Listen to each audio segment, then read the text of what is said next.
예, 제가 앞서 말씀을 드렸습니다만 고 성완종 경남기업 회장으로부터 3천만 원을 받은 혐의로 기소돼서 1심에서 유죄를 선고받았던 성완종 전 의원이 전 총리의 항소심 결과 오늘 나왔는데 그렇죠. 무죄가 나왔어요. 왜 무죄가 나온 거죠? 어떤 일단 근거로? 1심에서는 3천만 원 정치자금법 예. 위반으로 집행유예 결정을 받았었거든요. 판결을 받았는데 2심에서는 증거가 부족하다. 예. 특히 합리적 의심을 배제할 만큼 입증이 안 됐다고 본 것 같습니다. 예. 유력한 증거가 두 개였습니다. 메모죠. 성완종 전 회장의 메모하고 녹취록인데 이 두 가지를 입증할 자료로 또 특히 믿을 수 있는 증거로 보기는 어렵다 해가지고 무죄를 선고했습니다. 근데 이게요. 김 박사님, 제가 특신 상태라고 얘기합니다. 특별히 신빙할 수 있는 상태. 특신 상태. 네, 특신 상태라고 일반적으로 했는데 예. 그저 홍준표 지사가 그 얘기 많이 했죠. 예. 특신 상태가 아니다. 자살 직전에 그 녹음 자체가 그랬는데 한 사람은 그거를 인정받고 한 사람은 지금 이제 부정하면서 이제 무죄가 떨어졌거든요. 근데 이제 이 내용을 보면요, 딱 하나입니다. 홍준표 차이점이 지사하고 뭐가 있냐면 이완구 전 총리하고의 차이 말씀하시는 거죠? 돈을 주는 광경을 본 제3자는 둘 다 없어요. 이완규 쪽이나 저쪽이나. 그런데 지사 문제는 쪽이나. 홍준표 지사 쪽에는 직접 갖다 줬다는 사람이 진술하고 있어요. 예. 내가 윤석모 사장이 네. 본인이 직접 내가 줬습니다 하고 진술하고 있고, 지금 이제 이완구 총리 같은 경우는 직접 갖다 준 사람이 성완종 회장인지 누군지 모르지만 직접 준 사람이 존재를 안 해요 지금. 그 차이 때문에 이건 뭐 여러 가지 그 얘기가 있겠지만 딱 하나일 겁니다.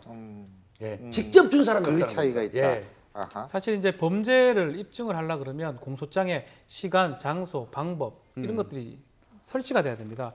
그래서 아마 검찰 입장에서는 불시의 장소에서 불시의 방법, 우리가 뭐 비타 뭐 그 얘기는 했지만 사실 입증된 부분이 없거든요. 그렇기 때문에 아마도 그렇게 하다 보니까 법원 입장에서 봤을 때는 그런 시간하고 이런 것들을 메모하고 녹취록만 봤을 때 인정할 수밖에 없는데, 특히 녹취록 같은 경우는 오히려 안 좋습니다. 죽기 직전에 썼기 때문에 홍준표 지사 사건에서는 오히려 더 마음을 적은 게 아닌가 했지만, 이 재판 항소심에서는 죽기 직전에 했을 거니까 더 감정을 나쁘게 드러내서 썼을 가능성도 배제할 수 없다라는 거거든요. 그러니까 유력한 증거의 메모하고 만약 그 녹취록이 뒤집어진다 그러면 사실상 그 증거를 빼버리면 이거 입증할 증거는 사실 없기 때문에 법원 입장에서는 어쩌면 그 누구를 믿지 않는다면 무죄를 선고하는 것은 좀 당연한 상황이 아니라고 생각이 그러면 듭니다. 이완구 전 총리의 이번에 판결이 홍준표 지사의 다음번 항소심에 영향을 미칠 가능성? 지금 김복주 의원님 말씀하셨는데 아주 결정적 차이가 하나 있죠. 시간, 장소, 방법이 특정이 안 됐다 그러지만 예. 홍준표 지사 사건은 특정이 돼 있습니다. 됐단 말이에요. 윤숙모라는 사람을 통해서 전달이 됐고 그 사람이 지금 모든 진술을 다 했거든요. 예. 그렇기 때문에 그 사람 하나만 있어도 사실 입증이 가능하기 때문에 예. 이 이완구 전 총리하고 홍준표 지사 차이는 상당히 크다고 봅니다. 다만 이제 그 금액이라든지 또 어떤 형평 이런 부분을 생각했을 때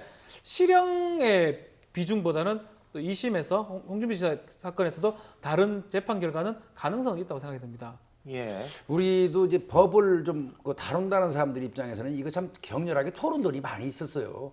그때도 이완구 총리가 1심에서 징역형을 받을 때 의외다 하는 얘기가 있었거든요. 사실은 명백한 증거가 있지는 않았어요. 그래서 예. 그 차이는 그겁니다. 그 윤 사장 그 상무가 그분이 존재하고 직접 전달하는 사람이 존재하고 있다는 거 하고, 예. 지금 저 이완구 총리 같은 경우는 전달자가 지금 현재 없어요. 또 전달하는 그래서 모습을 그렇다. 객관적으로 본 사람도 없고. 알겠습니다. 그러면 이완구 전 총리 정계 복귀 그러니까 이제 카운트다운에 들어갔다라고 봐야 되는 거죠. 아. 자, 이렇게 되면 이제 새누리당에 대권 주자 한 명 더 추가입니다.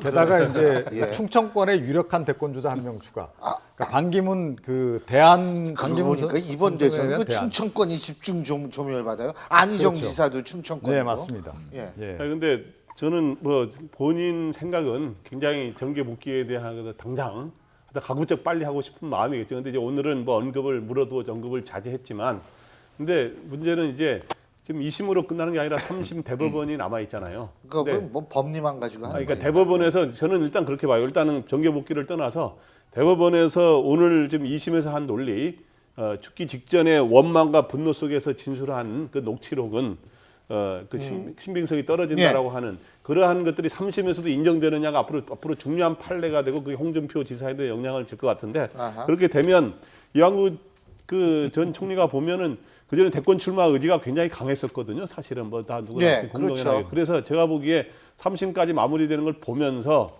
대권 출마의 생각도 근데 현재로서는 중간에 워낙 상처를 받아서 솔직한 얘기로 두 분 다 홍준표 지사도 대권 출마의 의사가 이미 예전부터 있으셨고 그리고 이완구 전 총리께서도 있으셨고 그래서 하여간 어떻게 될지는 한번 그러니까 두 분 다 좀 조금 시간을 두고 보면은 이 대선 구도도 좀 달라질 수 있다. 그죠? 아, 그렇죠. 예, 알겠습니다.